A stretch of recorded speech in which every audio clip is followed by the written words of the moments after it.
ഉൽപ്പത്തി അധ്യായം 12. യഹോവ അബ്രാമിനോട് അരുളി ചെയ്തതെന്തെന്നാൽ, നീ നിന്റെ ദേശത്തെയും ചാർച്ചക്കാരെയും പിതൃഭവനത്തെയും വിട്ടു പുറപ്പെട്ട് ഞാൻ നിന്നെ കാണിപ്പാനിരിക്കുന്ന ദേശത്തേക്ക് പോക.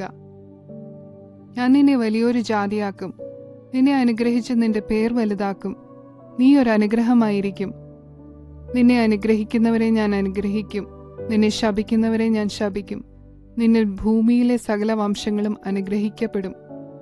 യഹോവ തന്നോട് കൽപ്പിച്ചതുപോലെ അബ്രാം പുറപ്പെട്ടു. ലോത്തും അവനോടുകൂടെ പോയി. ഹാരാനിൽ നിന്നും പുറപ്പെടുമ്പോൾ അബ്രാമിന് 75 വയസ്സായിരുന്നു. അബ്രാം തന്റെ ഭാര്യയായ സാറായിയെയും സഹോദരന്റെ മകനായ ലോത്തിനെയും തങ്ങളുണ്ടാക്കിയ സമ്പത്തുകളെയൊക്കെയും തങ്ങൾ ഹാരാനിൽ വെച്ച് സമ്പാദിച്ച ആളുകളെയും കൂട്ടിക്കൊണ്ട് കനാൻ ദേശത്തേക്ക് പോകുവാൻ പുറപ്പെട്ടു കനാൻ ദേശത്തെത്തി. അബ്രാം ശേഖേം എന്ന സ്ഥലം വരെയും ഏലോൻ മോരെ വരെയും ദേശത്തുകൂടി സഞ്ചരിച്ചു. അന്ന് കനാന്യൻ ദേശത്ത് പാർത്തിരുന്നു. യഹോവ അബ്രാമിന് പ്രത്യക്ഷനായി, നിന്റെ സന്തതിക്ക് ഞാൻ ഈ ദേശം കൊടുക്കുമെന്ന് അരുളി ചെയ്തു. തനിക്ക് പ്രത്യക്ഷനായ യഹോവയ്ക്ക് അവൻ അവിടെ ഒരു യാഗപീഠം പണിതു. അവൻ അവിടെ നിന്നും ബെഥേലിന് കിഴക്കുള്ള മലയ്ക്ക് പുറപ്പെട്ടു. ബെഥേൽ പടിഞ്ഞാറും ഹായി കിഴക്കുമായി കൂടാരം അടിച്ചു. അവിടെ അവൻ യഹോവയ്ക്ക് ഒരു യാഗപീഠം പണിതു യഹോവയുടെ നാമത്തിൽ ആരാധിച്ചു. അബ്രാം പിന്നെയും തെക്കോട്ട് യാത്ര ചെയ്തുകൊണ്ടിരുന്നു. ദേശത്ത് ക്ഷാമമുണ്ടായി. ദേശത്ത് ക്ഷാമം കഠിനമായി തീർന്നതുകൊണ്ട് അബ്രാം മിസ്രയീമിൽ ചെന്നു പാർപ്പാൻ അവിടേക്ക് പോയി. മിസ്രയീമിൽ എത്തുമാറായപ്പോൾ അവൻ തന്റെ ഭാര്യ സാറായിയോട് പറഞ്ഞത്, ഇതാ നീ സൗന്ദര്യമുള്ള സ്ത്രീയെന്ന് ഞാൻ അറിയുന്നു.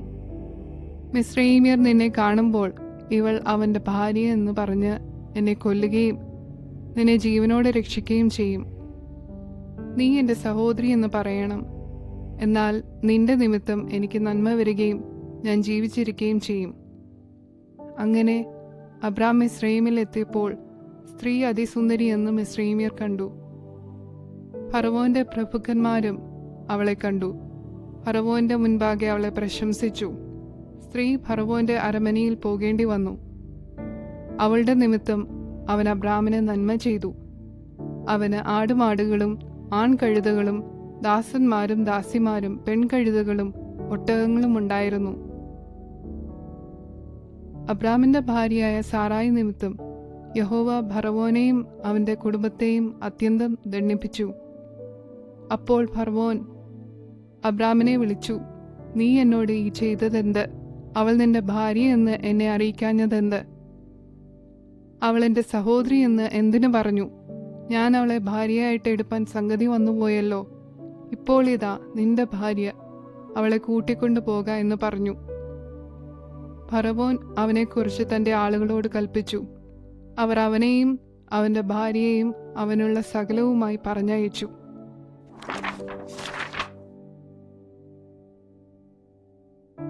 ഉൽപ്പത്തി അധ്യായം 13. ഇങ്ങനെ അബ്രാമും ഭാര്യയും അവനുള്ളതൊക്കെയും അവനോടുകൂടെ ലോത്തും മിസ്രയീമിൽ നിന്നും പുറപ്പെട്ട് തെക്കേ ദേശത്ത് വന്നു. കന്നുകാലി, വെള്ളി, പൊന്ന് ഈ വകയിൽ അബ്രാം ബഹുസമ്പന്നനായിരുന്നു. അവൻ തന്റെ യാത്രയിൽ തെക്ക് നിന്ന് ബെഥേൽ വരെയും ബെഥേലിനും ഹായ്ക്കും മധ്യേ തനിക്ക് ആദിയിൽ കൂടാരമുണ്ടായിരുന്നതും താൻ ആദിയിൽ ഉണ്ടാക്കിയ യാഗപീഠം ഇരുന്നതുമായ സ്ഥലം വരെയും ചെന്നു. അവിടെ അബ്രാം യഹോവയുടെ നാമത്തിൽ ആരാധിച്ചു. അബ്രാമിനോടുകൂടെ വന്ന ലോത്തിനും ആടുമാടുകളും കൂടാരങ്ങളും ഉണ്ടായിരുന്നു. അവർ ഒന്നിച്ചു പാർപ്പാൻ തക്കവണ്ണം ദേശത്തിന് അവരെ വഹിച്ചു കൂടാഞ്ഞു. സമ്പത്ത് വളരെ ഉണ്ടായിരുന്നതുകൊണ്ട് അവർക്കൊന്നിച്ച് പാർപ്പാൻ കഴിഞ്ഞില്ല. അബ്രാമിന്റെ കന്നുകാലികളുടെ ഇടയന്മാർക്കും ലോത്തിന്റെ കന്നുകാലികളുടെ ഇടയന്മാർക്കും തമ്മിൽ പിണക്കമുണ്ടായി. കനാന്യരും പെരിസ്യരും അന്ന് ദേശത്ത് പാർത്തിരുന്നു. അതുകൊണ്ട് അബ്രാം ലോത്തിനോട്, എനിക്കും നിനക്കും എൻ്റെ ഇടയന്മാർക്കും നിന്റെ ഇടയന്മാർക്കും തമ്മിൽ പിണക്കമുണ്ടാകരുതേ, നാം സഹോദരന്മാരല്ലോ. ദേശമെല്ലാം നിന്റെ മുൻപാകെ ഇല്ലയോ? എന്നെ വിട്ടുപിരിഞ്ഞാലും നീ ഇടത്തോട്ടെങ്കിൽ ഞാൻ വലത്തോട്ട് പോയിക്കൊള്ളാം, നീ വലത്തോട്ടെങ്കിൽ ഞാൻ ഇടത്തോട്ട് പോയിക്കൊള്ളാം എന്ന് പറഞ്ഞു. അപ്പോൾ ലോത്ത് നോക്കി, യോർദാനരികെയുള്ള പ്രദേശമൊക്കെയും നീരോട്ടമുള്ളതെന്ന് കണ്ടു. യഹോവ സോദോമിനെയും ഗൊമോരയെയും നശിപ്പിച്ചതിനു മുമ്പേ അത് യഹോവയുടെ തോട്ടം പോലെയും സോവർ വരെ മിസ്രയീം ദേശം പോലെയും ആയിരുന്നു. ലോത്ത് യോർദാനരികെയുള്ള പ്രദേശമൊക്കെയും തിരഞ്ഞെടുത്തു. ഇങ്ങനെ ലോത്ത് കിഴക്കോട്ട് യാത്രയായി. അവർ തമ്മിൽ പിരിഞ്ഞു. അബ്രാം കനാൻ ദേശത്ത് പാർത്തു. ലോത്ത് ആ പ്രദേശത്തിലെ പട്ടണങ്ങളിൽ പാർത്തു. സോതോം വരെ കൂടാരം നീക്കി അടിച്ചു. സോതോം നിവാസികൾ ദുഷ്ടന്മാരും യഹോവയുടെ മുൻപാകെ മഹാപാപികളുമായിരുന്നു. ലോത്ത് അബ്രാമിനെ വിട്ടുപിരിഞ്ഞ ശേഷം യഹോവ അബ്രാമിനോട് അരുളിച്ചെയ്തത്, തല പൊക്കി നീ ഇരിക്കുന്ന സ്ഥലത്ത് നിന്നു വടക്കോട്ടും തെക്കോട്ടും കിഴക്കോട്ടും പടിഞ്ഞാറോട്ടും നോക്കുക. നീ കാണുന്ന ഭൂമിയൊക്കെയും ഞാൻ നിനക്ക് നിന്റെ സന്തതിക്കും ശാശ്വതമായി തരും. ഞാൻ നിന്റെ സന്തതിയെ ഭൂമിയിലെ പൊടി പോലെ ആക്കും. ഭൂമിയിലെ പൊടിയെ എണ്ണുവാൻ കഴിയുമെങ്കിൽ നിന്റെ സന്തതിയെയും എണ്ണാം. നീ പുറപ്പെട്ട് ദേശത്ത് നെടുകയും കുറുകയും സഞ്ചരിക്ക, ഞാനത് നിനക്ക് തരും. അപ്പോൾ അബ്രാം കൂടാരം നീക്കി ഹെബ്രോനിൽ മമ്രയുടെ തോപ്പിൽ വന്ന് പാർത്തു. അവിടെ യഹോവയ്ക്ക് ഒരു യാഗപീഠം പണിതു.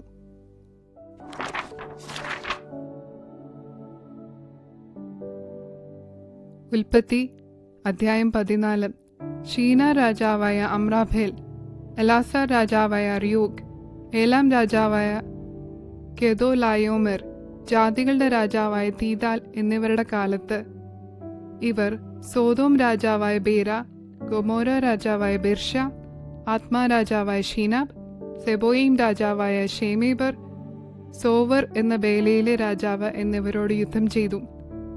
ഇവരെല്ലാവരും സിദ്ധീം താഴ്വരയിൽ ഒന്നിച്ചുകൂടി. അതിപ്പോൾ ഉപ്പുകടലാകുന്നു.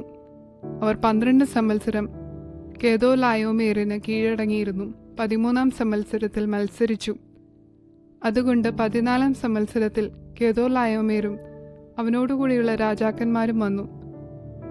അസ്തരോത്ത് കർണയീമിലെ രഫായികളെയും ഹാമിലെ സൂസിരെയും ഷാവേ കിരിയോത്തീമിലെ ഏമീരെയും സെയീർ മലയിലെ ഹോര്യരെയും മരുഭൂമിക്ക് സമീപമുള്ള എൽപാരാൻ വരെ തോൽപ്പിച്ചു. പിന്നെ അവർ തിരിഞ്ഞ് കാദേശ് എന്ന ഏൻ മിഷ്പാത്തിൽ വന്നു. അമാലിയക്കരുടെ ദേശമൊക്കെയും ഹസസോൻ താമാരിൽ പാർത്തിരുന്ന അമോര്യരെയും കൂടെ തോൽപ്പിച്ചു.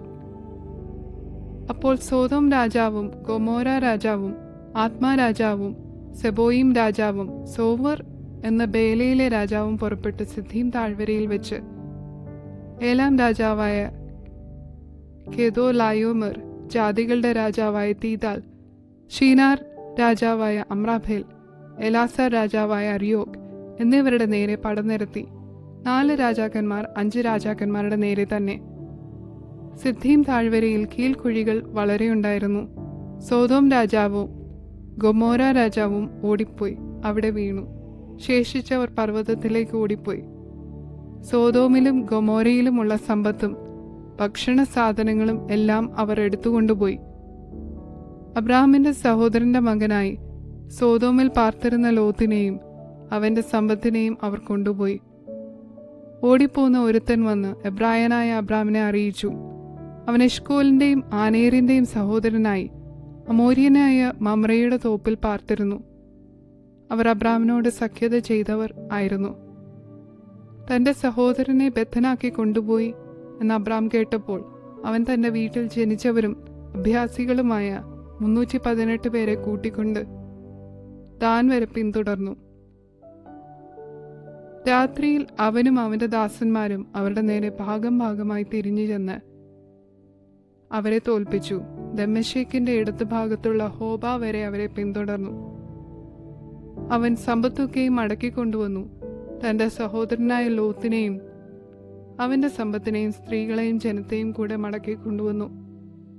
അവൻ കെദോലായോമേറിനെയും കൂടെയുള്ള രാജാക്കന്മാരെയും തോൽപ്പിച്ചിട്ട് മടങ്ങി വന്നപ്പോൾ സോതോം രാജാവ് രാജതാഴ്വര എന്ന ഷാവേ താഴ്വര വരെ അവനെ എതിരേറ്റ് ചെന്നു. ശാലേം രാജാവായ മൽക്കീസേദെക്ക് അപ്പവും മീഞ്ഞും കൊണ്ടുവന്നു. അവൻ അത്യുന്നതനായ ദൈവത്തിന്റെ പുരോഹിതനായിരുന്നു. അവൻ അവനെ അനുഗ്രഹിച്ചു. സ്വർഗത്തിനും ഭൂമിക്കും നാഥനായ അത്യുന്നതനായ ദൈവത്താൽ അബ്രാം അനുഗ്രഹിക്കപ്പെടുമാറാകട്ടെ. നിന്റെ ശത്രുക്കളെ നിന്റെ കയ്യിൽ ഏൽപ്പിച്ച അത്യുന്നതനായ ദൈവം സ്തുതിക്കപ്പെടുമാറാകട്ടെ എന്ന് പറഞ്ഞു. അവന് അബ്രാം സകലത്തിലും ദശാംശം കൊടുത്തു. സോതോം രാജാവ് അബ്രാമിനോട്, ആളുകളെ എനിക്ക് തരിക, സമ്പത്ത് നീ എടുത്തുകൊള്ളുക എന്ന് പറഞ്ഞു. അതിന് അബ്രാം സോദോം രാജാവിനോട് പറഞ്ഞത്, ഞാൻ അബ്രാമിനെ സമ്പന്നനാക്കിയെന്ന് നീ പറയാതിരിപ്പാൻ ഞാനൊരു ചരടാകട്ടെ ചെരുപ്പുവാറാകട്ടെ നിനക്കുള്ളതിൽ യാതൊന്നുമാകട്ടെ എടുക്കുകയില്ല എന്ന് ഞാൻ സ്വർഗത്തിനും ഭൂമിക്കും നാഥനായി അത്യുന്നത ദൈവമായ യഹോവയെങ്കിലേക്ക് കൈ ഉയർത്തി സത്യം ചെയ്യുന്നു. ബാലികാർ ഭക്ഷിച്ചതും എന്നോടുകൂടെ വന്ന ആനേർ, എഷ്കോൽ, മമ്രെ എന്നീ പുരുഷന്മാരുടെ ഓഹരിയും മാത്രമേ വേണ്ടൂ. ഇവർ തങ്ങളുടെ ഓഹരി എടുത്തുകൊള്ളട്ടെ.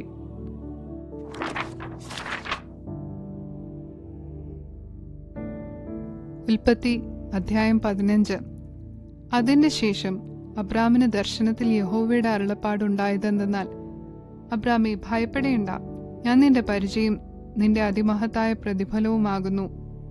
അതിന് അബ്രാം, കർത്താവായ യഹോവേ, നീ എനിക്ക് എന്ത് തരും? ഞാൻ മക്കളില്ലാത്തവനായി നടക്കുന്നുവല്ലോ. എൻ്റെ അവകാശി ദമശ്കേക്കാരനായ ഈ എലിയാസർ അത്രയെന്ന് പറഞ്ഞു.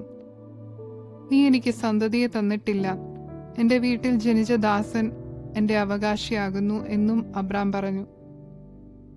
അവൻ നിന്റെ അവകാശിയാകയില്ല, നിന്റെ ഉദരത്തിൽ നിന്നും പുറപ്പെടുന്നവൻ തന്നെ നിന്റെ അവകാശിയാകും എന്ന് അവന് യഹോവയുടെ അരുളപ്പാടുണ്ടായി. പിന്നെ അവൻ അവനെ പുറത്തു കൊണ്ടുചെന്നു. നീ ആകാശത്തേക്ക് നോക്കുക, നക്ഷത്രങ്ങളെ എണ്ണുവാൻ കഴിയുമെങ്കിൽ എണ്ണുക എന്ന് കൽപ്പിച്ചു. നിന്റെ സന്തതി ഇങ്ങനെയാകും എന്നും അവനോട് കൽപ്പിച്ചു. അവൻ യഹോവയിൽ വിശ്വസിച്ചു, അത് അവന് നീതിയായി കണക്കിട്ടു.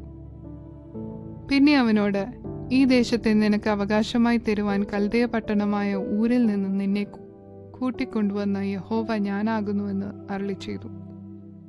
കർത്താവായ യഹോവേ, ഞാൻ അതിനെ അവകാശമാക്കുമെന്നുള്ളത് എനിക്ക് എന്തോന്നിനാൽ അറിയാം എന്നവൻ ചോദിച്ചു. അവൻ അവനോട്, നീ 3 വയസ്സുള്ള ഒരു പശുക്കിടാവിനെയും 3 വയസ്സുള്ള ഒരു കോലാടിനെയും 3 വയസ്സുള്ള ഒരു ആട്ടുകൊറ്റനെയും ഒരു കുറുപ്രാവിനെയും ഒരു പ്രാവിൻ കുഞ്ഞിനെയും കൊണ്ടുവരിക എന്ന് കൽപ്പിച്ചു. ഇവയെ ഒക്കെയും അവൻ കൊണ്ടുവന്നു ഒത്ത നടുവെ പിളർന്നു ഭാഗങ്ങളെ നേർക്കുനേരെ വെച്ചു. പക്ഷികളെയോ അവൻ പിളർന്നില്ല. ഉടലുകളിന്മേൽ റാഞ്ചൻ പക്ഷികൾ ഇറങ്ങി വന്നപ്പോൾ അബ്രാം അവയെ ആട്ടിക്കളഞ്ഞു. സൂര്യൻ അസ്തമിക്കുമ്പോൾ അബ്രാമിന് ഒരു ഗാഢനിദ്ര വന്നു. ഭീതിയും അന്ധതമസ്സും അവന്റെ മേൽ വീണു. അപ്പോൾ അവൻ അബ്രാമിനോട്, നിന്റെ സന്തതി സ്വന്തമല്ലാത്ത ദേശത്ത് 400 സംവത്സരം പ്രവാസികളായിരുന്നു ആ ദേശക്കാരെ സേവിക്കും. അവർ അവരെ പീഡിപ്പിക്കുമെന്ന് നീ അറിഞ്ഞുകൊള്ളുക. എന്നാൽ അവർ സേവിക്കുന്ന ജാതിയെ ഞാൻ വിധിക്കും. അതിന്റെ ശേഷം അവർ വളരെ സമ്പത്തോടുകൂടെ പുറപ്പെട്ടു പോരും. നീയോ സമാധാനത്തോടെ നിന്റെ പിതാക്കന്മാരോട് ചേരും, നല്ല വാർദ്ധക്യത്തിൽ അടക്കപ്പെടും. 4ാം തലമുറക്കാർ ഇവിടേക്ക് മടങ്ങി വരും. അമോര്യരുടെ അക്രമം ഇതുവരെ തികഞ്ഞിട്ടില്ല എന്ന് അരുളി ചെയ്തു. സൂര്യൻ അസ്തമിച്ചു ഇരുട്ടായ ശേഷം ഇതാ പുകയുന്ന ഒരു തീച്ചൂള ആ ഭാഗങ്ങളുടെ നടുവെ ജ്വലിക്കുന്ന ഒരു പന്തം കടന്നുപോയി. അന്ന് യഹോവ അബ്രാമിനോടൊരു നിയമം ചെയ്തു. നിന്റെ സന്തതിക്ക് ഞാൻ മിസ്രയീം നദി തുടങ്ങി പ്രാത്ത് നദിയായ മഹാനദി വരെയുള്ള ഈ ദേശത്തെ കേന്യർ, കെനീസ്യർ, കത്മോന്യർ, ഹിത്യർ, പെരിസ്യർ, റെഫായീമ്യർ, അമോര്യർ, കനാന്യർ, ഗിർഗശ്യർ, യബൂസ്യർ എന്നിവരുടെ ദേശത്തെ തന്നെ തന്നിരിക്കുന്നു എന്നരുളി ചെയ്തു.